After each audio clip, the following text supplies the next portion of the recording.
Yeah, very exciting discussion with the previous presentation. I would like to thank the organizing committee and all the people who are here who let me speak in front of the audience. And my presentation will be an overview about the metabolomics frontiers in biomedical research. I was also asking to say a couple of words about multi-omics approaches to envision the role of metabolism in biological system. Initially, the role and place of metabolites in a biological system is described in biochemical textbooks, which are based on the acquired knowledge which were acquired before those textbooks being published. Fortunately, today, we have the opportunity to acquire new knowledge due to significant advances in bioanalytical technologies, and maybe add to those textbooks some paragraphs or chapters, maybe write something new. So at least we do have this opportunity. If we look at the PubMed overview on the publication set, we'll see very nicely the exponential growth in the number of the publications, starting from year 2000, and look at this curve. It's just saying you, wow, people getting research funded, they just came up with the publications and getting accepted with the number of journals, and it's just skyrocketing. Year 2014, just keeping up, it's only, what, March, but it's already 30% of year 2013. Very nice curve. My first paper on the hydrophilic separation for plant metabolomics was published in the year 2002. Let's look at the current simplified schematics of the systems biology to find the place where this metabolomics could be or can be or dealing with. In accordance with this current dogma, the genome or DNA encodes all the mRNA and then encodes all the proteins, which might be proteins, enzyme, and something else, and then we're getting metabolites. So what is basically all these activities collectively with environmental factors would apply the activities of metabolites. So basically, we saw from the previous presentation the numbers, how many DNA copies could be in organism, how many RNA and proteins and millions, and much lesser number of metabolites. That what makes it convenient to apply the technology which is basically progressing very fast to measure those metabolites. Okay? Regulation of gene expression, enzymatic activities, protein functions basically would lead to this feedback to activities on the levels of genome, transcriptome, and proteome would lead to the interaction. So basically what we have in a very simple view, we have a network. Yeah, it has nothing to do with any particular, it's just illustration of the complexity of the situation what we have.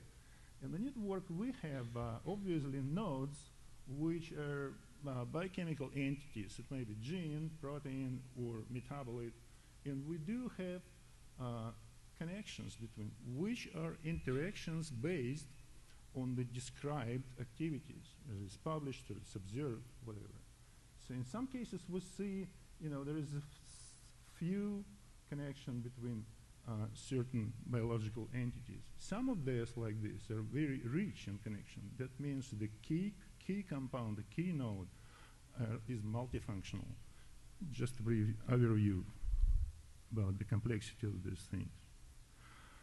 Let's look at the some tools which basically helping us to deal with.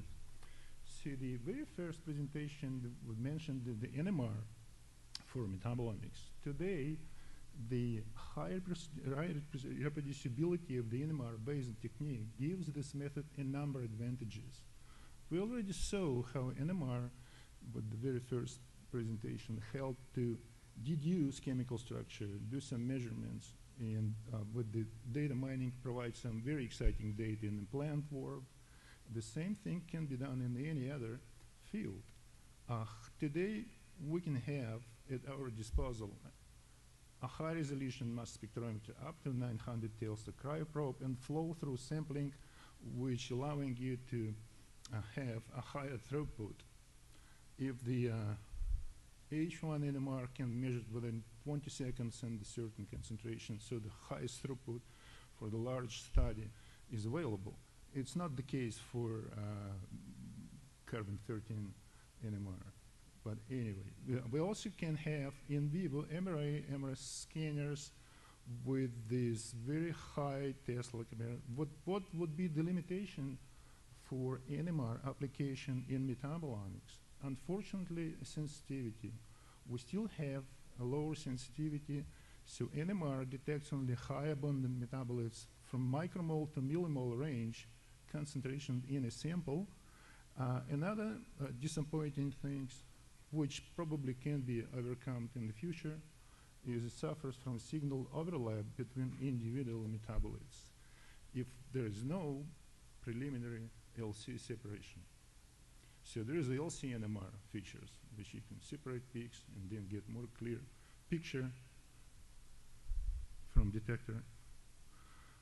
If you look at the what the mass spectrometry can deliver for metabolomics today, so we see significant leap from the previous years or today. Let's look at the GCMS. GCMS was just a workhorse for years for metabolomics. Today, we do have companies which is offer you below sub ppm mass accuracy and routine resolution as 40K. On top of this, one can have electron impact ionization and chemical ionization. The difference is extremely important because if we're looking for all the isotopes which we can find in the fragments, it's very difficult to look and zoom on the fragments. We would like to have a parent ion. The parent ion, that's what the CI can give to you. So this is very exciting opportunity to have CI and EI ion source on the same instruments with very high resolution. So you can get very high confidence in your identification and measurements as well. CEMS leaping up to the time-of-flight machine on the back end within below 5 ppm mass accuracy. There's one innovation which showed up just with the last year. It's inductive ionization. There is no, for electrospray, there is no physical contact. So you can induce charges. And these innovations will eliminate the pushback on the CE, which is a significant drawback in analysis. Very nice features. LCMS came up with high resolution machines, with also providing you below 5 ppm resolution, which basically facilitate the identification of unknowns, either it's parent ion or it's fragmentation. LCMS systems are getting 10 or 50 folds more sensitive than yesterday, and it's a routine. That's allow you to expand the search for targeted profiling. HPLC already shifting from UPLC and the hydrophilic chromatography, working on the baseline separation of those metabolites of interest. Lipidomics for a few years gained very much success in shotgun analysis by infusion, which is not the case for metabolomics due to numerous isomers. And LC-MS NMR coupling is just a dream machine, but pretty expensive. What would be the mass spec limitations? Here we go with limitation. It's a great deal of information. 30,000 peaks in a sample, and you got 1,000 samples. Yeah, and then what? Your computer gonna stop working. It's a great deal of information. That's what we have today. So all this data, what you can just retrieve from the machine, should be processed before we can start talking about this metabolites. So it's pre-processing, it's identification, quantitation, all things to go before you start thinking of biology. So you have to fulfill all the obligations of the analytical chemistry and then start working with biology. If this work is not done, there's no reason to talk about biology. Okay, that's why I would like to remind you, so the protocols for metabolomics data handling are starting from pre-processing, data normalizations, data transformation, missing value filtering. All this protocol is, for those people who are not familiar with this all published in Nature protocols, in numerous protocols which you can read, understand, ask questions, and talk to the authors if there's some issues. Then, well, the pre-processing is finished. Statistical analysis using unsupervised and supervised techniques is supposed to give you a picture for better understanding what has changed with the statistical significance in your data set, which you're currently investigating. This can give you a top of this analysis, like you can pick metabolic biomarker, which after this identification of biomarker, like in case of the sarcosine, should suffice with the performance test, because without metabolic biomarkers performance test, it's not a biomarker, it's still a candidate. Those protocols already well known, like AUC curve calculation, which are people using not only in metabolomics but in other studies. Then comes biology. So all these things should be done before. Then we can go with the list of the names and the values and try to do the pathway enrichment analysis. And then when we get all these pathways, we will try to integrate metabolomics into omics data. This is extremely complicated situation. And what, from my point of view, this comprehensive omics profiles, they can offer you a new level of description of biological systems which basically transcend all this genetic information and more closely reflects the ultimate phenotypes. However, what my observation is, we still have disconnect in the bioinformatics level when we're speaking about the integration of the omics data. Okay, quality assurance, since we are doing measurements, we measure metabolites. So quality assurance, especially from lab to lab, is the question number one. So that's why we have to distinguish quality assurance as best scientific practice within laboratory use. So this is your duty in the lab to reach the goal, the level of GLP. But there is another lab which may not reproduce your data. So therefore, quality system were originally developed for industrial production, but this approach extremely important in metabolomics. The reason is because, there is the opportunity to use different platforms to measure the same things. Quality assurance in this case is extremely important thing. Yeah, so moreover, quality procedure has to include the estimation of stability of analytical protocols, standards, error estimation, and in the data inclusion and exclusion. So that was the citation from Toxicometabolomics meeting, which happened in year 2013. If we're trying to look to what's happening, what the metabolomics can find itself where?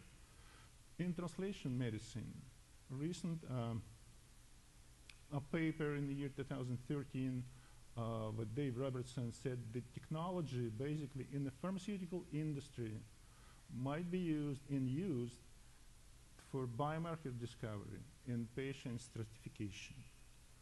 For the drug discovery, it also was recognized with the president of Global R&D Sanofi and former director of the U.S. National Institute of Health that metabolomics and proteomics method and next generation bioinformatics should be recognized as a potent new analytical tools to obtaining and analyzing human material that can facilitate corroboration of ideas. Yeah? So what we have here, we have recognition of metabolomics as a field in a medicine, not only in the plant world or in other fields. There's another interesting paper this year coming from Science Trends of Medicine saying that the pretty big study including 8,000 subjects was done with the sequencing. They found that metabolomics experiment revealed a biomarker which was previously reported in association with a certain cohort. In this case, we see how people choose the metabolomics as a tool to confirm or highlight the previous finding. So this is another example of the recognition of metabolomics. Here we go with the numerous reviews published, for example, for the Toxicometabolomics, like new field, where researchers would like to use cell-based technology to do toxicology, just step a little bit away from very expensive animal study and try to use kidney cells or liver cells in metabolomics technology, maybe including IRA technology, because it's easy to work with the cells in this case. Try to nail down the possible toxic effects with the compounds. Yeah, what is very nice review with the Paul Wood of mass spectrometry strategy for clinical metabolomics, lipidomics, and psychiatry in neuro-oncology. There is a couple very nice reviews about the metabolomics in cancer published last year, a role of the complex branched edges in diabetes and cancers published in last year. This review published this year. Very interesting paper came out this year, just a couple months ago, from Nicholson lab of metabolic phenotyping and system biology approach to understanding metabolic syndrome and fatty liver disease. I'm sorry, I'm just bound by my professional to pharmaceutical industry, so no offense for the plant world or any other fields of the study. Exciting, a very exciting Nature Medicine publication on the plasma phospholipid identified as a biomarker for Alzheimer's disease progression. So this picture just makes me happy because I'm working in this field. All right. In a conclusion, for this short presentation, I would like to say that metabolomics evolved from the routine phenotyping assay into the advanced tool for biomedical research. Metabolomics gaining confidence that what we see from this year publications. However, from my opinion, metabolomics needs advanced bioinformatics support to get this data integrated in any other networks. New developments and initiatives become available basically due to significant progress in analytical techniques and data handling methodologies. Right. And thank you very much. Our experience is that you have lots of compounds which are cytotoxic, which have no effect on the organism as a whole at all. Otherwise, we wouldn't be able to eat broccoli or anything, because highly cytotoxic if you take a broccoli extract. So how you want to make the step from your metabolomics of the cells to the real toxicology? I mean, that's the problem, I think. Yeah, basically it's not my idea, and I'm not going to do this. I don't do toxicology myself. However, I was in a meeting of this year on Toxicometabolomics. So that's the emerging field, this Toxicometabolomics, where people would like to use cells, kidney cells and liver cells, and try to treat it in a different way. Of course, I understand the cells very far from organ and from the organism. But the ability to handle cells, you know, and do the metabolomics analysis, as well as all the other assays, like sequencing and all this, proteomics from the cells, are much more easy than from the animal and less expensive. So what I can say, there is no solution today, but there's a challenge, and people start working on this.